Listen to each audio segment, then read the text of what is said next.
Hey everybody, it's Dave, Independent Outsider.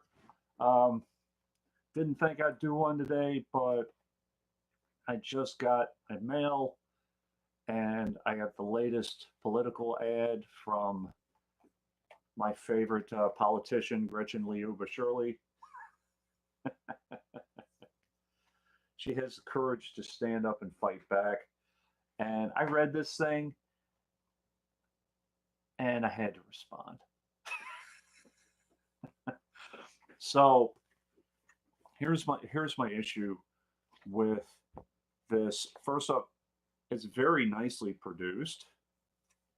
So I hope I'm not like flashing my address all over the place.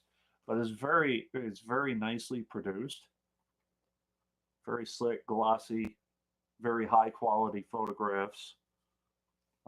Very nice uh, identity politics right there. Mama for Congress. She's a mother, just so everyone knows. Um, and she identifies herself. I am Gretchen Liuba Shirley, and I am running for Congress. Very nice. So I'm going to read this thing. I didn't read it all the way through, but just seeing the first uh, sentence. I never planned to run for Congress as a person I want. I'm the mom of two small children, and my husband works full time.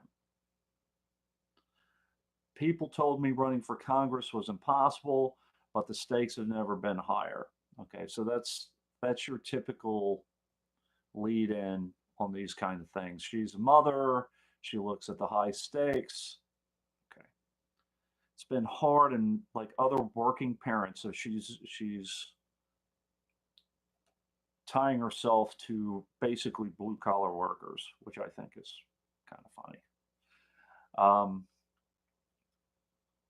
so it's been hard and like other working parents, I needed help. So I petitioned to allow working parents to treat children like any other campaign expense, and we won. This ruling is a game changer. It will fundamentally change politics in this country. And she has a picture of her on CNN. You see, very nice picture. CNN. I haven't watched the clip yet. I don't know if I really need to do it. Also, she was on NBC News. Also, now our campaign is unstoppable, and I know together that we can beat Pete King. And I've never been afraid to fight for what I believe in. We are building a movement of thousands of people across Long Island who are ready to change and have the courage to say enough. Every day when I look at my daughter, Mila, and son Nicholas, I'm reminded of why I am running. They deserve to live in a world where healthcare is a right and where girls can be anything they want to be. Together, I know we can change Washington and create the kind of world we want our children to live in. So, okay, I'm a mother. I was able to fight so I can use campaign funds to fund my childcare, which, as I've said before, I don't have a problem with. I think that childcare should be part of Family Medical Leave Act. If she's willing to fight for that, you know, I'd be happy to help her with that.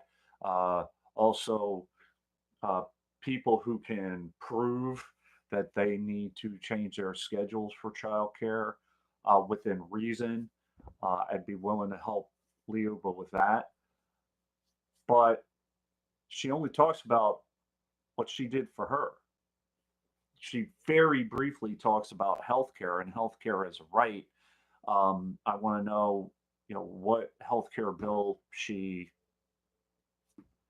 is backing, whether she backs the Affordable Care Act or whether she, wants to dust off HR 676, um, how she intends to help those who lose their jobs. The people in the health insurance industry who would lose their jobs. I would like to know how she would do that. But for the most part, she doesn't talk about how she is helping Long Island, how she's going to clean up the groundwater in you know in local areas, Superfund sites. I know that Beth Page isn't in her area, but Pete King actually has supposedly teamed up with Tom Swazi to help clean up the Bethpage plume. I wonder if she'd be willing to do that. Um, this is a classic.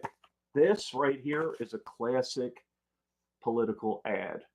Very, very glossy, very high class production, but very low in substance.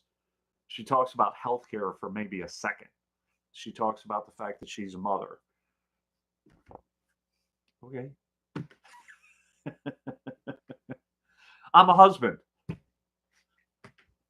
My name is David Denton. I'm a husband. Means nothing. Means absolutely nothing. What are you going to do to get money out of politics? Nothing. You're part of Emily's list. You're part of. I pound this all the time. You you've tied yourself to Hillary Clinton. You've tied yourself uh, to the Gates Foundation. What else is there to say? To me, this is disingenuous. It really is, because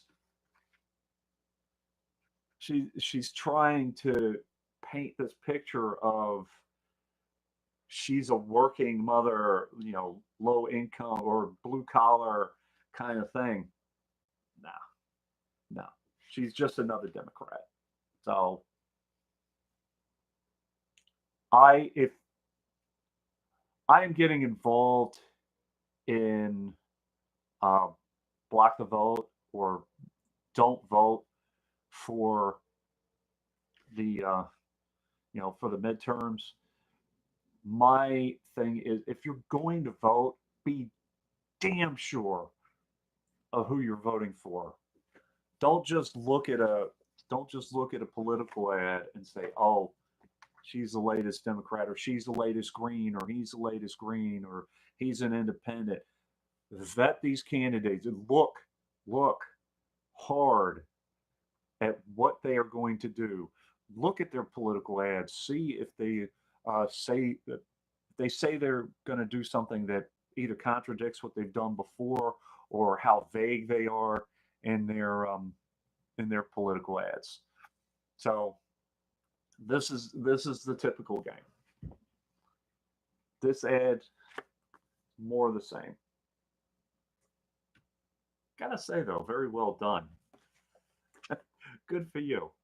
you you've hired a good agency. You know how to hire good production people. Cheers to you. So anyway, that's pretty much all I have.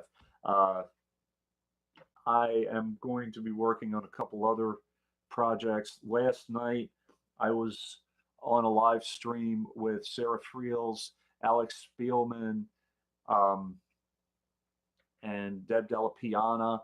Check it out. It talks about Block the Vote. It talks about the DNC lawsuit, and talk about what we're talking about and why the political system is as flawed as it is, that kind of thing. If you're interested, so. But in the meantime, just think critically. Don't just.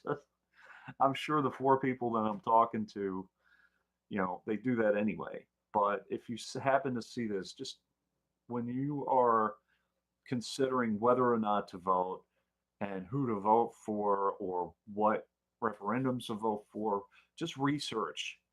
And if you don't do the research, don't bother. Don't go. I I'm looking at candidates. I don't see anybody yet.